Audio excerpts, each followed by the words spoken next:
Ano pinagkaiba? Okay naman po. Ha? Ano nang pinagkaiba, te? Okay na, maginhawa po. Ginhawa na. Ka rito kay Nathaniel Santos. Oh, hindi ka na, sabi mo hindi na ako higa. Paalam ka na, bye. Ang tawag dyan, ipit. Matagal mo nang nararamdaman yan, te? Ilang buwan na? Taon na? Hindi pa. Buwan pa lang? Meron ka rin kataga ng doktor, no?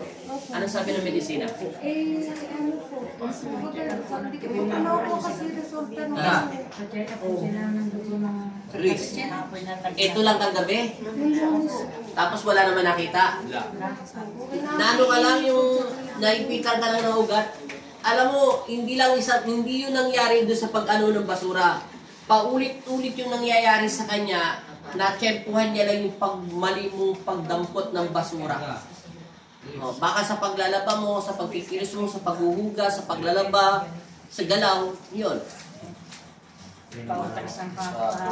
Nagpa-ultrasound ka, magkano bayad na? 1, 2. Tapos dito, minajik lang ni Papa Jesus. Pero okay na pakiramdam mo, te? Oo, nakita mo, diretso na maglakad. Naibalik na siya sa dati.